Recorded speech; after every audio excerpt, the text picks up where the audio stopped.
In this lesson, we are going to be talking about adjectives and the verb ser. To start out, we're going to talk about adjectives. Adjectives are los adjetivos. Adjectives are words that describe nouns, or people, places, and things. We're going to specifically be talking about how to describe people in Spanish, but many of these words can describe other nouns as well. Our first ones, alto and alta. These words mean tall. Alto, alta. You'll notice many of our adjectives end with o/a. And what that means is we change the ending of the adjective depending on who we are talking about, or our subject.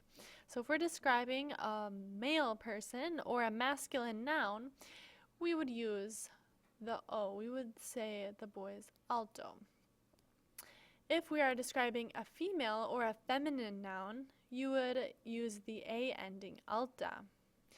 Alto and alto both mean tall, but the ending changes depending on who we are talking about or what we are talking about. Mediano and mediana mean medium height or average. Mediano, mediana. Bajo and baja mean short. Bajo, baja. Next, these adjectives are talking about hair color. Moreno, morena. These words mean dark-haired. Moreno, morena. Rubio and rubia mean light-haired.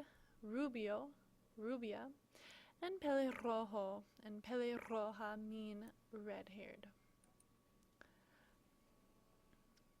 Rapido and rapida mean fast. Notice there's an accent over the first A. Rapido, rapida.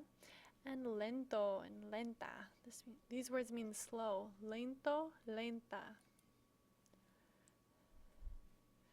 Tonto means silly or stupid.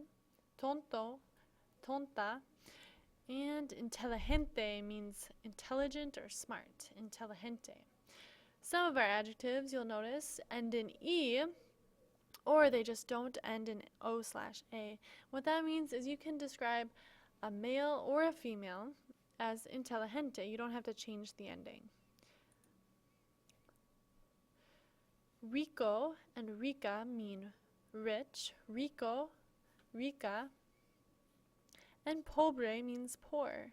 Pobre. Again, this is an example of an adjective that you don't need to change the ending of depending on who we're talking about. Pobre. Our next words, viejo means old, viejo or vieja, and joven means young, joven. Viejo, vieja, joven. Bonito and bonita mean pretty or beautiful. Bonito, bonita. Guapo and guapa mean good looking. Guapo, guapa. And feo and fea mean ugly. Feo, fea. Next words, gordo and gorda mean fat, and flaco and flaca mean thin. Gordo, gorda, flaco, flaca. Grande means large or big, grande. And pequeño and pequeña means small. Pequeño, pequeña. Trabajador means hardworking. Trabajador, if we're talking about a male or masculine noun, and trabajadora, if we're talking about a female or feminine noun. Trabajador, trabajadora. The opposite of that, perezoso and perezosa mean lazy. Perezoso, perezosa. Next, serio and seria mean serious. Serio, seria.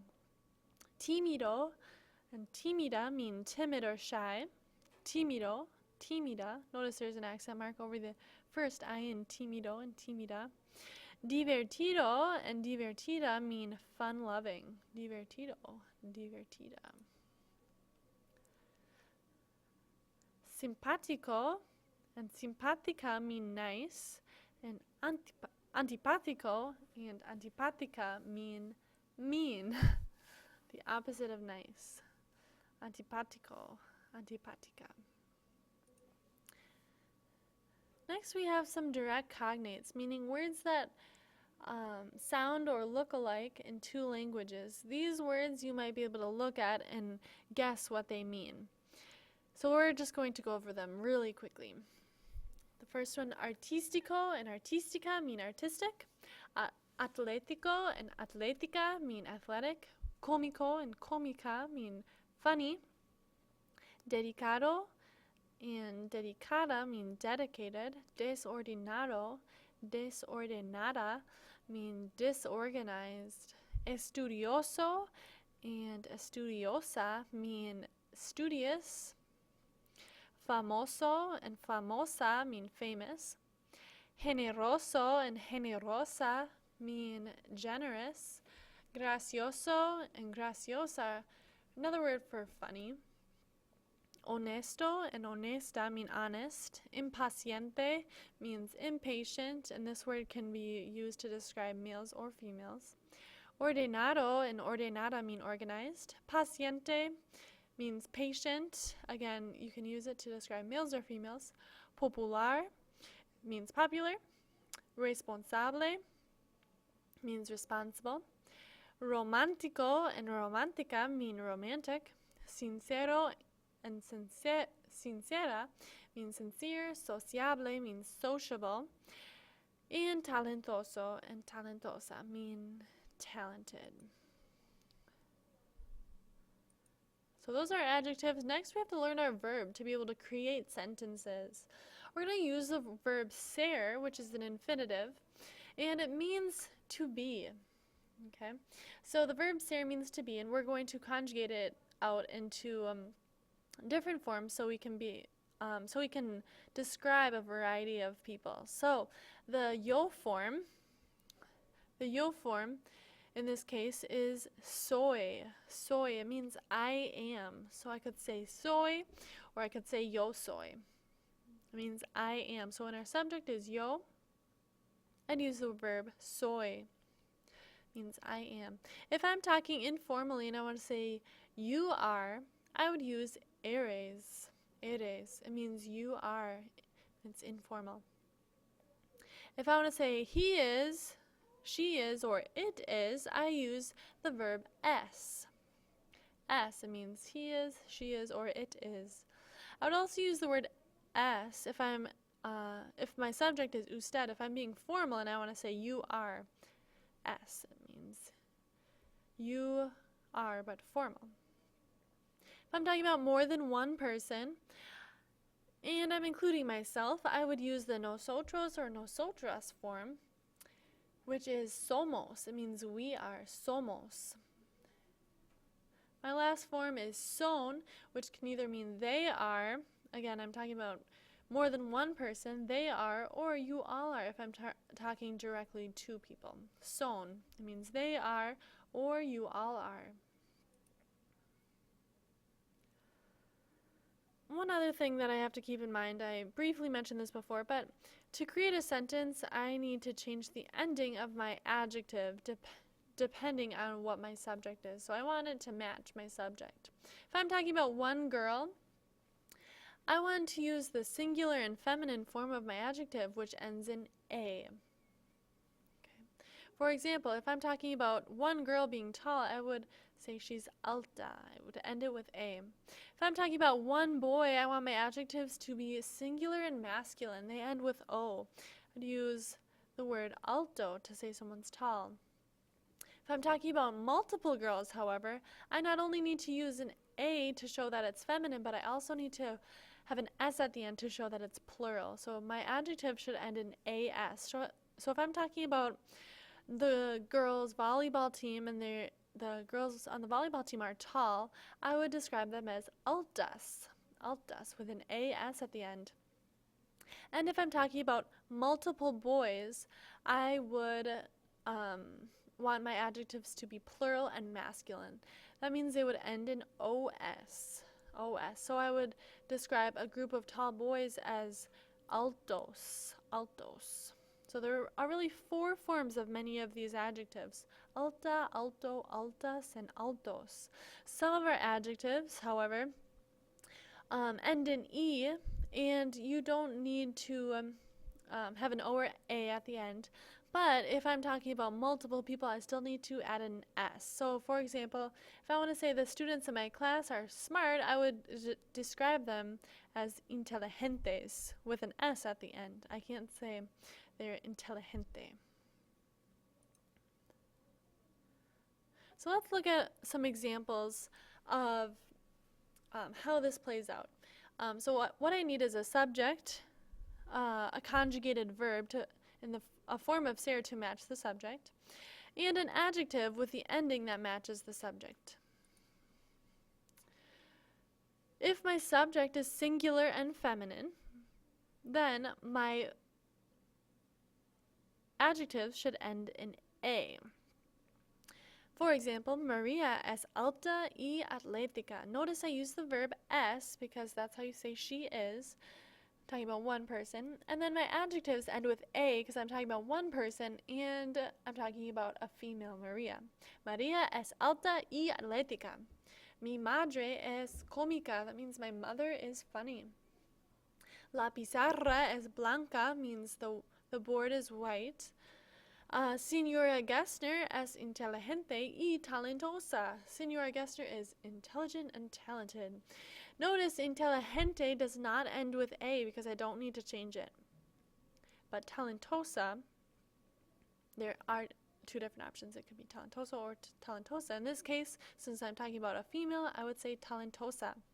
And then if I am a girl, I could describe myself as nice. I could say soy simpática. Again, soy means I am. So this means I am nice. This only would work if you are a girl. Soy simpática. If my subject is singular and masculine, I would use the O ending for adjectives. For example, Mario es alto y atlético. Mario is tall and athletic.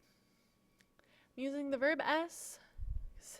That means he is. Then my adjectives end with O. Mi padre es cómico. My father is funny. Soy simpático. This means I am nice.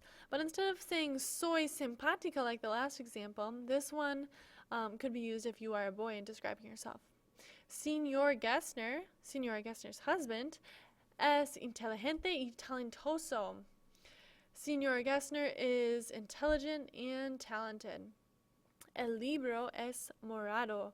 That means the book is purple. So colors are adjectives as well. And since el libro is a masculine noun, I would use the singular and masculine version of my adjectives, morado. If my subject is plural and feminine, for example, Maria y Lola, then my adjectives should end with AS. Maria y Lola son altas y atléticas. I use the verb son because that means they are. Maria y Lola son altas y atléticas. And then my adjectives end with AS because my subject is plural and feminine. Mis hermanas son cómicas means my sisters are funny. Las pizarras son blancas means the boards are white. This is plural. Again, using a color. Last category, if my subject is plural and masculine, for example, Mario y Juan, I want my adjectives to end with OS. Mario y Juan son altos y atléticos means Mario and Juan are athletic or tall and athletic. Mis hermanos son cómicos means my brothers or siblings are funny. I'm using son, the verb, because my subject is plural. Son, they are. Somos simpáticos. Somos means we are, so this means we are nice. Los Gessners son inteligentes y talentosos. The Gessners are intelligent and talented. And los libros son morados. The books are purple.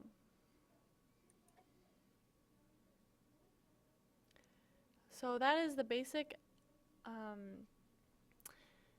those are the basic steps in forming sentences using adjectives and the verb ser.